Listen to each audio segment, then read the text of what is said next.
దేశంలోనే ఇంతవరకు కూడా బీసీలందరూ కూడా అన్యాయం జరిగిందని చెప్పి కూడా చూస్తున్నారు. కులగణన అనేది ఇంకా జరగలేదు. 2025 అన్నారు. ఇప్పుడు మళ్ళీ 2027 కూడా పోస్ట్ పోన్ చేస్తున్నారు. దాని గురించి మరిన్ని వివరాలు మనం అడిగి తెలుసుకుందాం. మన దగ్గర ఇప్పుడు శేఖర్ అని ఉన్నారు, మనం అడిగి తెలుసుకుందాం. నమస్తే అన్న. నమస్తే. అసలు ఏం జరుగుతుంది? కులగణన అనేది ఇంకా కాలేదంటున్నారు, కులగణన కొంతమంది అయిందంటున్నారు. దాంట్లో మళ్ళీ 2025 అన్నారు, తర్వాత మళ్ళీ దాన్ని పోస్ట్ పోన్ చేసి 2027కి మళ్ళీ మార్చారు. దాన్ని ఏం చెప్తారన్న మీరు?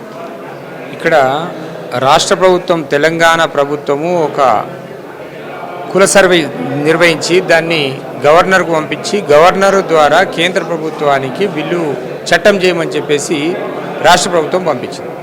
ఈరోజు దేశవ్యాప్తంగా కూడా జనగణనలో కులగణన చేయాలని చెప్పేసి ఒక ప్రధానమైనటువంటి డిమాండ్ ఉంది.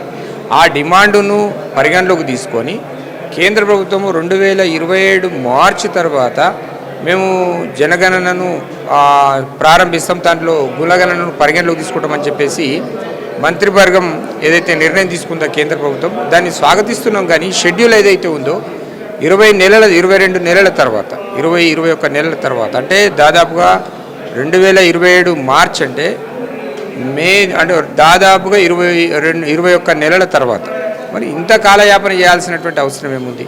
ఆ తర్వాత జమిలీ ఎలక్షన్లు వస్తే ఈ కులగణన అనేది మరుగున పడేటువంటి ప్రమాదం ఉంది. అదేవిధంగా పార్లమెంట్ ఎలక్షన్లకు ముందుగా చేసేటువంటి దాన్ని చట్టబద్ధత చేయడానికి పోతే మహిళలకు 33% రిజర్వేషన్ ఏదైతే కేంద్ర ప్రభుత్వం చేసిందో దాన్ని కూడా ఇంప్లిమెంట్ చేయడానికి అవకాశం లేకుండా పోతుంది.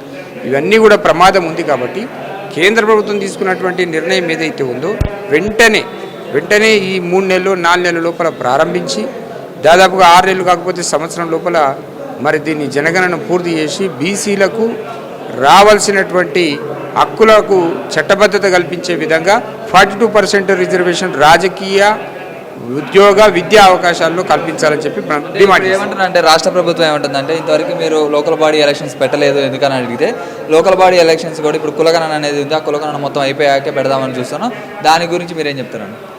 మేము మొదటి నుంచి కూడా చెప్తా ఉన్నాము. దాదాపుగా అనేక సంవత్సరాలు ఈ దేశానికి స్వాతంత్రం వచ్చి 77 సంవత్సరాలు పూర్తయినా కూడా బీసీలకు ఒక కేంద్ర బీసీ మంత్రిత్వ శాఖ లేకపోవడం కారణంగా అన్ని వర్గాలకు న్యాయం జరుగుతున్న బీసీలకు మాత్రము న్యాయం జరగట్లేదు.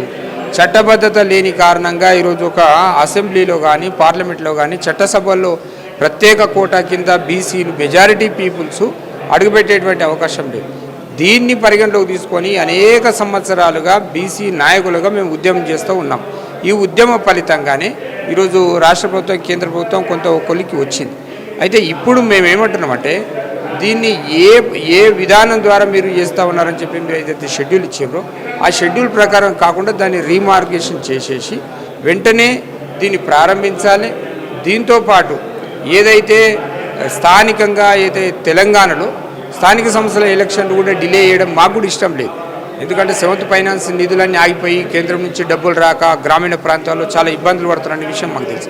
కాబట్టి దీన్ని వెంటనే ఎందుకు ఆలస్యం చేస్తూ ఉన్నారు? ఒక రోజు రూట్ మ్యాప్ చేసేసి జనగణనను ప్రారంభించి ఆ ప్రాసెస్ని అక్కడ ప్రారంభించి దాన్ని వెంటనే 6 నెలల లోపల మరి చట్టబద్ధత కల్పించి పార్లమెంటు నుంచి చట్టం చేసి పంపించినట్లయితే, లేదంటే ఇప్పుడు తెలంగాణ వరకు 9th షెడ్యూల్లో చేర్చి మరి తెలంగాణ వరకు స్థానిక సంస్థల ఎలక్షన్లు జరుపుకునేటువంటి వెసులుబాటును పార్లమెంటులో ఒక బిల్లును పాస్ చేసి పంపించవచ్చు కదా కేంద్ర ప్రభుత్వం. అగో మా ప్రధానమైనటువంటి డిమాండ్ అదే. తెలంగాణలో స్థానిక సంస్థల ఎలక్షన్లను ఆపకుండా 9th షెడ్యూల్లో విషయం ఏదైతే ఈ గవర్నర్ నుంచి పోయినటువంటి బిల్లును పెట్టి చట్టం చేసి దాన్ని రాష్ట్ర ప్రభుత్వానికి ఆ వెసులుబాటు కల్పించడంతో పాటు స్థానిక సంస్థల ఎలక్షన్లు జరుగుతాయి. ఇది యథావిధిగా జరగనివ్వండి. తర్వాత వెంటనే దేశవ్యాప్తంగా ఏదైతే జనగణన చేసి దాంట్లో కులగణనను పరిగణలోకి తీసుకోవాలని చెప్పి ఈ కులగణనను కూడా సంక్షిప్తంగా చాలా సవివరంగా అన్ని కోణాల్లో, అంటే ఆర్థికపరమైనటువంటి అంశాలు కావచ్చు, సామాజిక కోణంలో అనేక రాష్ట్రాలలో అనేక కులాలు ఈరోజు వ్యత్యాసం కనిపిస్తూ ఉంది. కేంద్రంలో 80-90 కులాలు మాత్రమే ఉంటాయి ఓబీసీలు. కానీ రాష్ట్ర ప్రభుత్వాల విషయానికి వచ్చినప్పుడు, రాష్ట్రాల్లోకి వచ్చినప్పుడు 130-140 కులాలు కూడా ఒక్కొక్క రాష్ట్రంలో ఉన్నాయి. ఇవన్నీ కూడా ఒక రాష్ట్రంలో ఉన్నటువంటి కులం ఇంకో రాష్ట్రంలో ఫార్వర్డ్గా ఉంటుంది, ఒక రాష్ట్రంలో బ్యాక్వర్డ్గా ఉంటుంది. కాబట్టి దీన్ని అన్నిటి కూడా సమన్వయ చేసే విధానమైనటువంటి ఒక మెకానిజం అనేది కేంద్ర ప్రభుత్వము తీసుకునే నిర్ణయాన్ని బట్టే ఉంటుంది. దాన్ని వెంటనే ఆలస్యం చేసుకోకుండా ఇగో ఈ 2 డిమాండ్ల మీద కేంద్ర ప్రభుత్వం స్పందించాలని చెప్పి డిమాండ్ చేస్తాం. షేర్ చేయండి, లైక్ చేయండి, సబ్స్క్రైబ్ చేయండి. మరిన్ని వీడియోల కోసం బెల్ సింబల్ పై క్లిక్ చేయండి.